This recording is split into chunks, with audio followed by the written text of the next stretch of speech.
মিনাশ শাইতানির রাজিম। বিসমিল্লাহির রহমানির রহিম।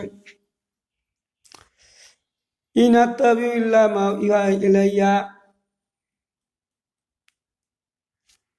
শুরুতেই সেই মহান আল্লাহ তাআলার শুকরিয়া আদায় করি, যিনার অপার অনুগ্রহে আমি আপনাদের সামনে আজকে একটা ভিডিও দেওয়ার জন্য প্রস্তুতি নিয়েছি। এইটার নাম হলো সহজে জান্নাত যাওয়ার রাস্তা। সহজেই জান্নাতে যাওয়ার রাস্তা, পথ। সহজে জান্নাতে যাওয়ার পথ। এখন আমি আপনাদের সামনে যে আয়াতটা পড়লাম সেটা হলো, আল্লাহ নবী বলছেন, ইন আত্তাবিউ ইল্লা মা ইউহা ইলাইয়া। আল্লাহ যা বলেন আমি তাই করি, নিজের থেকে কিছু করি না। তাহলে এই আয়াত থেকে যেটা জানা গেল যে রসুল নিজেই যখন সাক্ষ্য দিচ্ছেন যে আমি নিজের থেকে কিছু করি না, তাহলে কোরআনে যতগুলা হুকুম আহকাম এসেছে, আদেশ নিষেধ, সবগুলাই রসুল পালন করেছেন। তারপরে দেখি আরো আল্লাহ তাআলা আরো কি বলেন দেখি। মাইতুর রসুল্লাহ ফাঁকা দাতা আল্লাহ। মাইতুর রসুল্লাহ ফাঁকা দাতা আল্লাহ। আল্লাহ সাক্ষ্য দিচ্ছেন যে যারা আমার রসুলের কর্মকাণ্ড করে তারা তো আমারই কর্মকাণ্ড করে, আমারই হুকুম হাকাম মেনে চলে। আল্লাহ বলছে যারা রসুলের হুকুম হাকাম মানে তারা আমারই হুকুম হাকাম মানে। তাহলে এখানেও সাক্ষ্য দিলেন রসুলের কথার সঙ্গে যে রসুল যা করে তা আল্লাহর হুকুমেই করে। আচ্ছা, সূরা হাসরের শেষের দিকে বলা হয়েছে, ওমা আতাকুম রসুল ফাখুযুহু ওমা নাহাকুম আনহু ফান্তাহু। আমার রসুল যা দেয় তা তোমরা গ্রহণ করো। আল্লাহ বলতেছেন যে আমার রসুল যা দেয় তা তোমরা গ্রহণ করো, আর যা থেকে নিষেধ করে তা থেকে বিরত থাকো। আর যা থেকে নিষেধ করে তা থেকে বিরত থাকো। এটা আল্লাহ বলতেছে আমাদেরকে যে রসুল যা বলে তাই শোনো, তাই করো, আর যা নিষেধ করে তা থেকে বিরত থাকো। তাহলে এখানে আল্লাহ রসুলকে সাক্ষী দিচ্ছেন যে রসুলের কাজকর্ম করলেই আমাদের কাজকর্ম হয়ে যাবে, রসুলের সঙ্গে নিজের কাজ মিলালেই আমাদের আল্লাহর কাজকর্ম হয়ে যাবে। আল্লাহ সাক্ষ্য দিচ্ছেন। আল্লাহ আরো সাক্ষ্য দিচ্ছেন। সূরা ইমরানে 31 নম্বর আয়াতে বলা হচ্ছে, কুল ইন কুনতুম তুহিব্বুনাল্লাহ ফাত্তাবিউনি ইয়াগফির লাকুম যুনুবাকুম আল্লাহু গফুরুর রহিম। এখানে আল্লাহ বলতে, হে রসুল তুমি তোমার উম্মতদেরকে বলে দাও, তারা যদি আমাকে ভালোবাসে, আল্লাহকে ভালোবাসে, তাহলে তারা যেন তোমার কর্মকাণ্ডের অনুসরণ করে। তাহলে আমি আল্লাহ তাদের ভালোবাসবো, তাদের গুনাহ খাতা মাফ করবো। শর্ত হচ্ছে রসুল যা করবে তাই যদি আমরা করি, আল্লাহ গুনাহ খাতা মাফ করবেন। আল্লাহ ওয়াদা করলেন, ওয়াদা আল্লাহ হাক্কুন, আল্লাহ তার ওয়াদা খেলাপ করে না। বুঝতে পারছেন? তাহলে এই কথার উপর আপনি বেশি বিশ্বাস করবেন না মানুষের এমনি কথার উপর বিশ্বাস করবেন, কারো এমনি কথা বলা উপর বিশ্বাস করবেন? তাহলে আল্লাহ রসুল যা করছে এইটাই তো আমাদের করতে হবে, আর এর বাহিরে কোনো কাজ করা যাবে না। আর তো রসুল তো নিজেও বলেছেন আবার, তারা তুফি কুমর আইনা আমতা জল্লু মাথামাক সাকতুম বেহিমা কিতাবুল্লাহ সুন্নাতে রসুলি। যে উনি রসুল বলছেন যে আমি দুটা জিনিস রেখে যাচ্ছি, এই দুটো জিনিস যারা শক্ত মজবুত ভাবে মেনে চলবে তারা পথভ্রষ্ট হবে না। আল্লাহর কিতাব আল কোরআন এবং আমার হাদিস, যা আমাদের কাছে হাদিস আকারে এসেছে, এই দুটাই যদি মেনে চলে আমরা পথভ্রষ্ট হবো না। তাহলে এখানেও সাক্ষ্য দেওয়া হয়ে গেল যে রসুল বললেন যে দুটো জিনিস যদি তোমরা ধরো তাহলে আর তোমরা পথভ্রষ্ট হবে না। তাহলে আমরা দুনিয়ার কে কি বললো, কোন আলেম কে বললো, কে কি বললো, সেটা যদি কোরআনের সঙ্গে মিল না হয় সেটা আমরা মানবো কেন?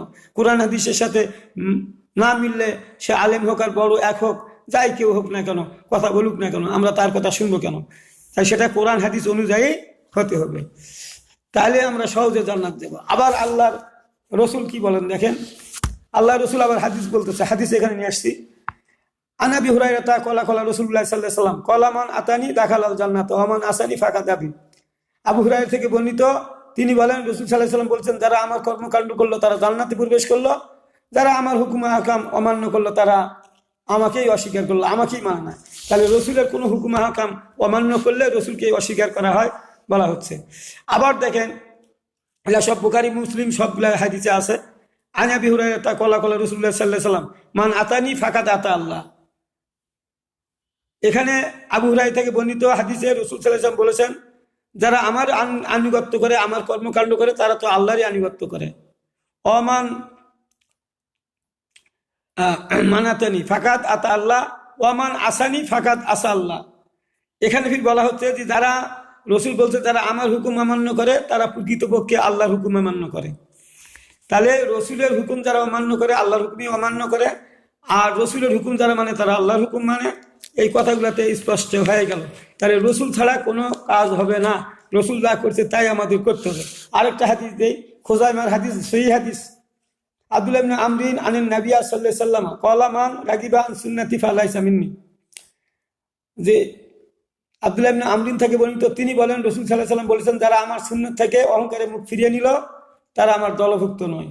এখন বুঝতে পারলেন? তাহলে কোরআনের আয়াত দেখি, এই কোরআনের আয়াতের হুকুমগুলো আল্লাহ নবী মেনেছেন কিনা, তিনি নিজে মেনে চলেছেন কিনা, এখন আমি আপনাদের সামনে সেই কথাগুলো তুলে ধরার চেষ্টা করছি। তাহলে আমরা ইতিপূর্বে যেটা শুনে আসলাম যে রসুলের কাজ করলেই আল্লাহর কাজ হয়ে যায়, আল্লাহ নিজেও সাক্ষ্য দিলেন, আর রসুল নিজেও বললেন যারা আমার কর্মকাণ্ড করে তারা জান্নাতে প্রবেশ করলো, আর যারা আমার কর্মকাণ্ড মানে না তারা আমার দলভুক্ত নয়, রসুলের দলভুক্ত নয়।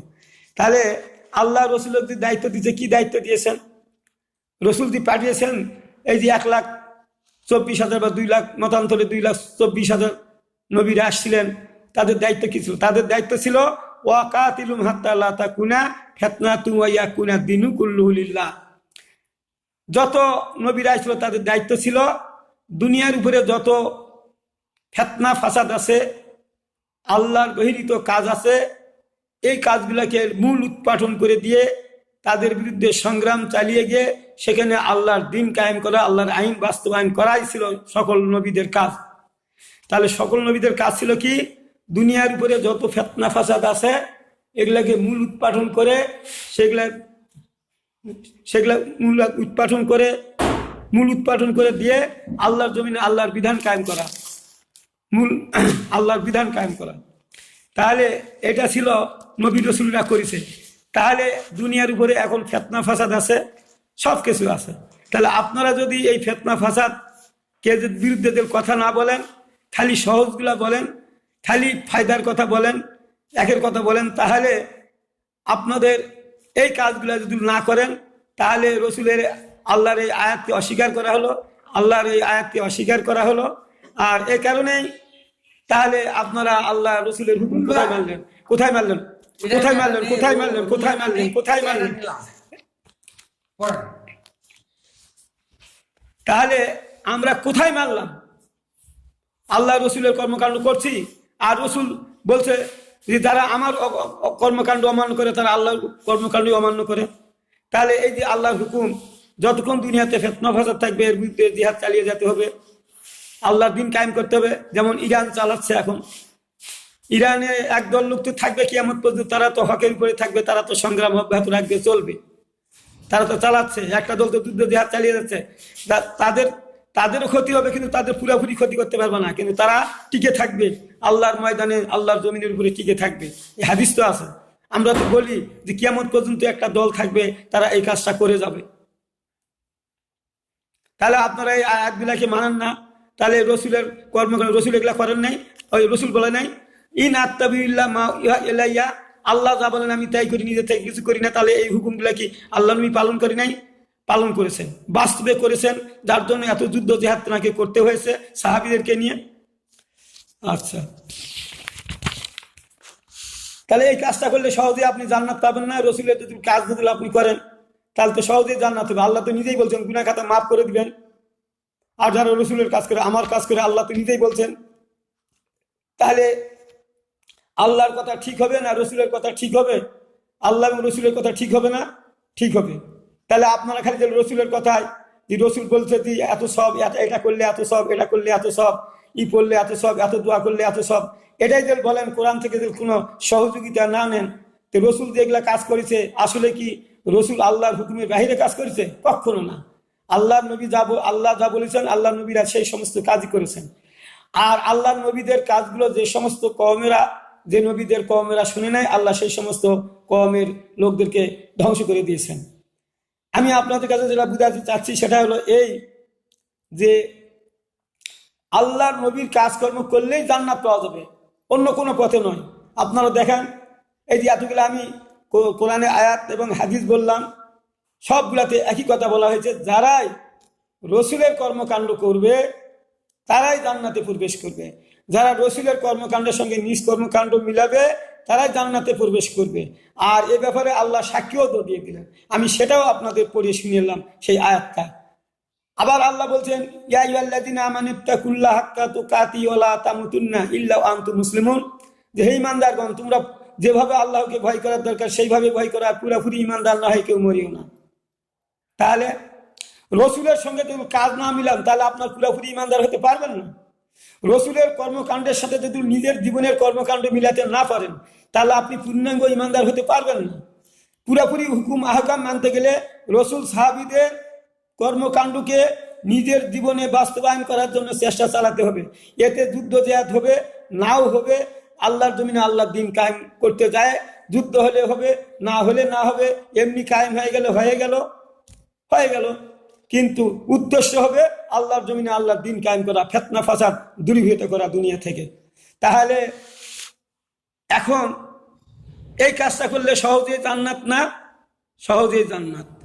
আর আপনি যদি রসুলের আংশিক জীবন নামাজ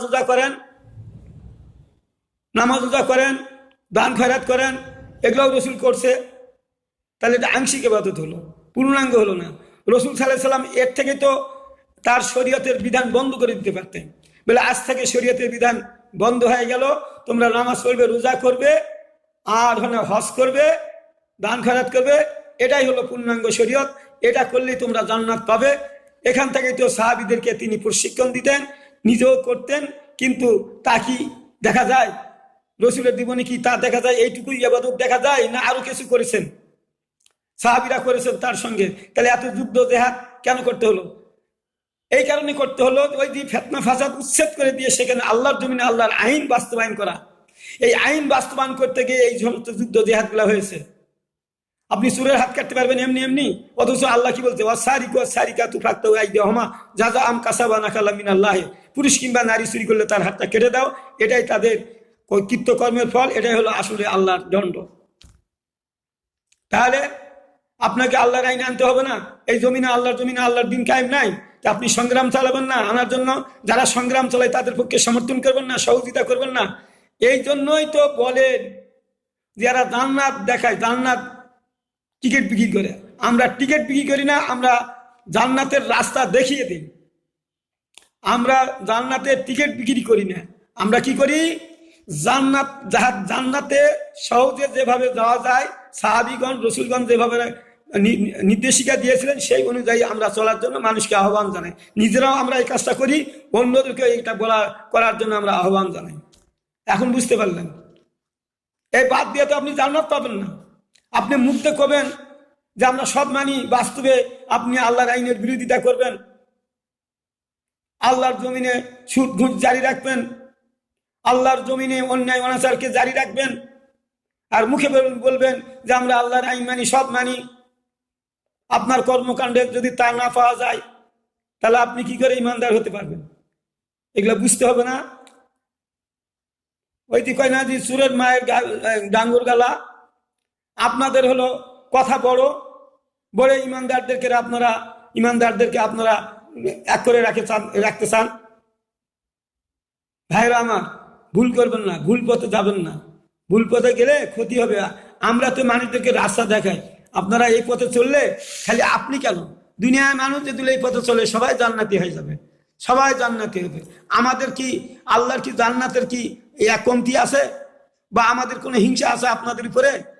আপনাদের উপরে হিংসা আছে যে আমি জান্নাতে যাবো, ওই লোকটা যেন যেতে না পারে, এইরকম কি আমাদের চিন্তা ভাবনা? না, আমাদের চিন্তা ভাবনা আছে যে ওমা আলাইনা ইল্লাল বালাগুন নবী, নিষ্পষ্টভাবে প্রচার করে মানুষদেরকে জানিয়ে দিয়ে আমিও যেমন জান্নাতে যাওয়ার চেষ্টা করছি, ওই ভাইগুলোকেও নিয়েও আমরা জান্নাতে যেতে চাই।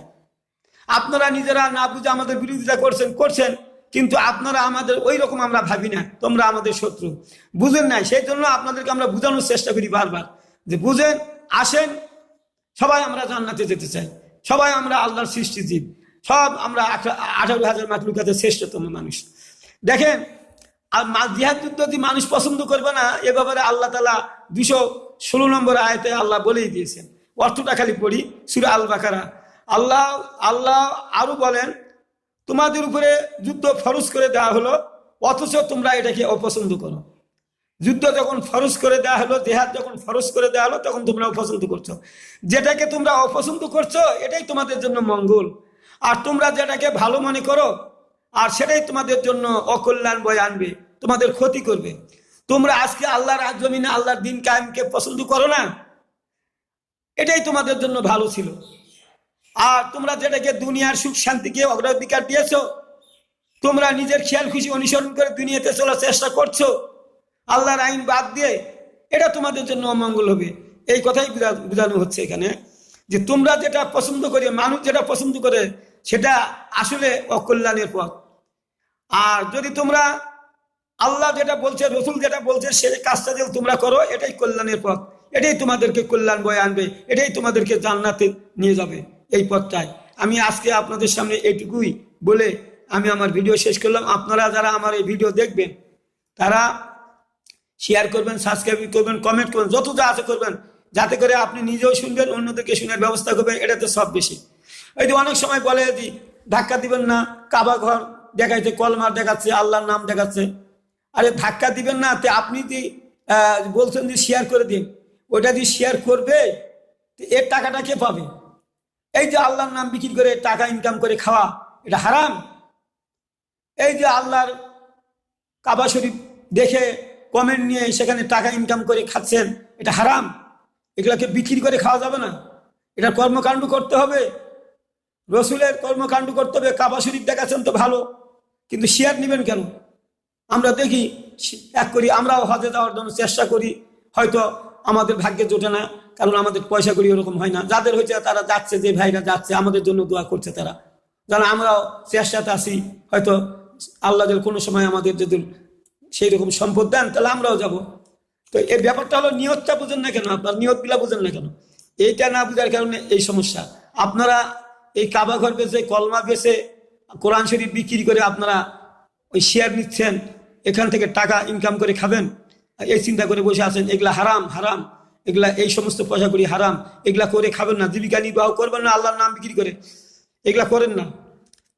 তাহলে আমরা যেটা পছন্দ করি সেটা আল্লাহ বলছে ঠিক না, আর যেটা তোমরা বলছো ঠিক না, সেটাই আল্লাহর দৃষ্টিকোণে ঠিক, সঠিক, এটাই কল্যাণের পথ, এটাই সঠিক পথ। এই পথে চললেই জান্নাত পাওয়া যাবে। আসসালামু আলাইকুম ওয়া রাহমাতুল্লাহি ওয়া বারাকাতুহু।